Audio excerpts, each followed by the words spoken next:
Nagercoil beach road பகுதியைச் சேர்ந்த கீர்த்திகா என்ற பெண்ணுக்கும் அவரது கணவருக்கும் இடையே குடும்ப பிரச்சனை இருந்து வருகிறது. இவர்களுக்கு ஒரு பெண் குழந்தை உள்ள நிலையில் குழந்தைகள் நல பாதுகாப்பு அலகு அதிகாரிகள் குழந்தையை காப்பகத்தில் ஒப்படைத்ததால் மாவட்ட ஆட்சியர் அலுவலக வளாகத்தில் நேற்று குழந்தையை மீட்டு தரக்கோரி தாய் தர்ணா போராட்டத்தில் ஈடுபட்டதால் பரபரப்பு ஏற்பட்டது. கேரளாவில் ஏடிஎம் கொள்ளை சம்பவம் நடைபெற்றுள்ளதை தொடர்ந்து கன்னியாகுமரி மாவட்டத்தில் காவல்துறையினர் உஷாராக இருக்கும்படி மாவட்ட காவல்துறை கண்காணிப்பாளர் சுந்தரவதனம் காவல்துறையினருக்கு அறிவுறுத்தியுள்ளார். ரோந்து பணியின் போது ஏடிஎம் மையங்களை கண்காணிக்க வேண்டும் என்றும் வாகனங்களை சோதனையை துரிதப்படுத்த வேண்டும் எனவும் அறிவுறுத்தியுள்ளார். கன்னியாகுமரி மாவட்டம் காப்புக்காடு பகுதியில் செயல்படும் தனியார் மெட்ரிக் பள்ளியில் இருந்து 90க்கும் மேற்பட்ட மாணவ மாணவிகளை அழைத்து கொண்டு தேனி மாவட்டத்தில் உள்ள சுற்றுலா தலங்களுக்கு 2 சுற்றுலா பேருந்துகள் சென்றன. ஆண்டிப்பட்டி அடுத்த குன்னூர் பகுதியில் சென்று கொண்டிருந்த போது ஒரு பேருந்து வயலில் கவிழ்ந்து விபத்தில் சிக்கியது. இதில் 15க்கும் மேற்பட்டோர் காயமடைந்துள்ளனர். தொடர்ந்து விசாரணை நடைபெற்று வருகின்றது. விசாகப்பட்டினத்தில் இருந்து கூலி படப்பிடிப்பு முடிந்து ரஜினிகாந்த் சென்னை திரும்பினார். அப்போது விமான நிலையத்தில் ஆன்மீகவாதியாக திருப்பதி லட்டு சர்ச்சை குறித்து என்ன நினைக்கிறீர்கள் என அவரிடம் நிருபர்கள் கேள்வி எழுப்பினர். அதற்கு சாரி என கூறி கருத்து கூறுவதை தவிர்த்தார். தொடர்ந்து தர்பாருக்கு பிறகு வேட்டையனில் போலீசாராக நடித்தது வித்தியாசமாகவும் மகிழ்ச்சியாகவும் இருப்பதாக கூறினார். விருதுநகர் மாவட்டம் சாத்தூர் அருகே உள்ள தனியார் பட்டாசு ஆலையில் பயங்கர வெடி விபத்து நிகழ்ந்துள்ளது. சுமார் 15 கிலோமீட்டர் சுற்றளவிற்கு பலத்த சத்தத்துடன் அதிர்வு உணரப்பட்டதால் அப்பகுதி மக்கள் அச்சமடைந்துள்ளனர். 1 மணி நேரத்திற்கும் மேலாக பட்டாசு வெடித்ததால் யாரும் அருகில் செல்ல முடியவில்லை. இதனால் தொழிற்சாலையின் உள்ளே சிக்கியுள்ள தொழிலாளர்களை மீட்பதில் கடும் சிரமம் ஏற்பட்டுள்ளது. ஆந்திராவின் பல்வேறு பகுதிகளிலும் தொடர் கனமழை பெய்து வருகிறது. இதன் காரணமாக சுந்தரிகொண்டா என்ற கிராமத்தில் மண் சாலை மூழ்கியது. இதனால் தாய் மற்றும் பிறந்து 4 நாட்களேயான குழந்தையை மருத்துவமனைக்கு ஆபத்தான முறையில் மதகு சுவரின் வழியே அந்த கிராம மக்கள் தோளில் சுமந்து சென்றனர். இது தொடர்பான வீடியோ காட்சிகள் வெளியாகி காண்போரை பதைக்க செய்துள்ளது. சிஎஸ்கே அணியின் பவுலிங் பயிற்சியாளராக இருந்த பிராவோ அடுத்த ஆண்டு ஐபிஎல் தொடரில் கொல்கத்தா நைட் ரைட் அணியின் ஆலோசகராக செயல்பட உள்ளார். களத்தில் சாம்பியனாக இருந்து தங்களது இதயங்களில் லெஜெண்டாக நின்ற பிராவோவுக்கு விசில் போடு என சிஎஸ்கே நிர்வாகம் அவருக்கு பிரியா விடை வீடியோ வெளியிட்டிருந்தது.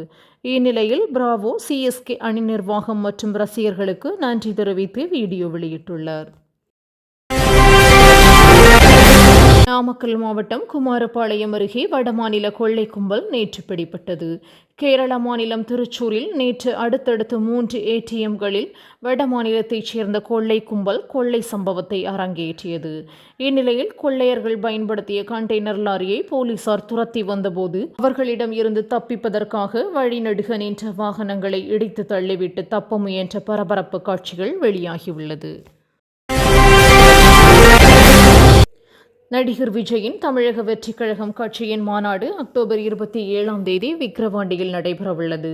இந்நிலையில் அதற்கான முன்னேற்பாடு பணி நடைபெற்று வருகிறது.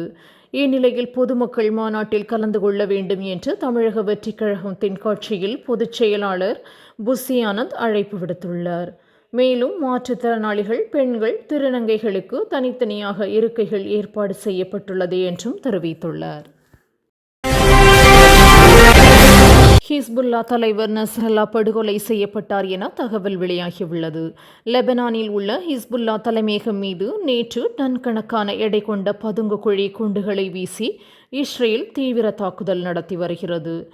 இத்தாக்குதலில் மேலும் 300 பேர் உயிரிழந்துள்ளனர். இந்நிலையில் ஹிஸ்புல்லா தலைவர் ஹசன் நஸ்ரல்லாவால் இனி இந்த உலகத்தை பயமுறுத்த முடியாது என்று இஸ்ரேலிய இராணுவம் சமூக ஊடகங்களில் பதிவிட்டுள்ளது. நாமக்கல் மாவட்டம் குமாரபாளையம் அருகே வடமாநில ஏடிஎம் கொள்ளையர் பிடிபட்டனர்.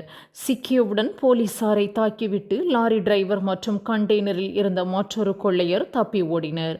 அப்போது போலீசார் நடத்திய துப்பாக்கிச் சூட்டில் கொள்ளையன் ஒருவன் கொல்லப்பட்டான்.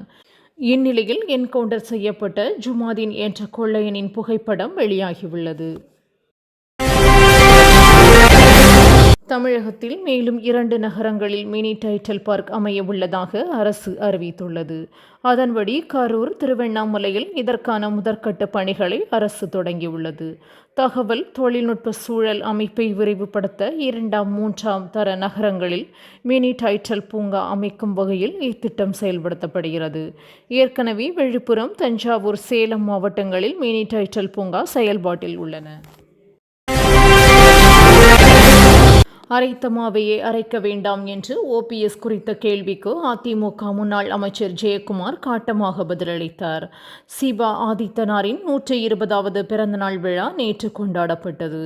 இதையொட்டி அவர் சிலைக்கு அதிமுக சார்பில் ஜெயக்குமார் மாலை அணிவித்து மரியாதை செலுத்தினார்.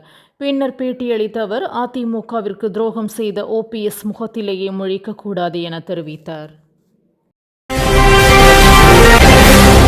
திரைப்படங்களில் கேப்டனின் பாடல் போஸ்டர்களை பயன்படுத்தினால் யாரிடமும் காப்புரிமை எல்லாம் கேட்க மாட்டோம் என பிரேமலதா விஜயகாந்த் கூறினார். கேப்டன் எங்களின் சொத்தல்ல, மக்களின் சொத்து என்றும் பெருமிதம் தெரிவித்தார். சண்முக பாண்டியன் நடிக்கும் படங்களிலும் கேப்டன் பாடல் இடம்பெறும் என்றார். லப்பர் பந்து படத்தில் விஜயகாந்தின் நீ போட்டு வச்ச தங்கக்குடம் என்ற பாடல் இடம்பெற்றது குறிப்பிடத்தக்கது. ராணிப்பேட்டையில் டாடா மோட்டார்ஸ் ஆலைக்கு முதல்வர் ஸ்டாலின் அடிக்கல் நாட்டினார். வனப்பாக்கம் சிப்காட் பூங்காவில் 470 ஏக்கரில் ரூபாய் 9,000 கோடி முதலீட்டில் இந்த ஆலை அமைகிறது. ஜக்வார் லேண்ட் ரோவர் கார்களை உற்பத்தி செய்யும் இந்த ஆலையால் 5,000 பேருக்கு வேலை கிடைக்கும் என அறிவிக்கப்பட்டுள்ளது. உலகின் மிகப்பெரிய நிறுவனங்களுக்கு தமிழ்நாடே முகவரி என விழாவில் முதல்வர் ஸ்டாலின் பெருமிதம் தெரிவித்தார்.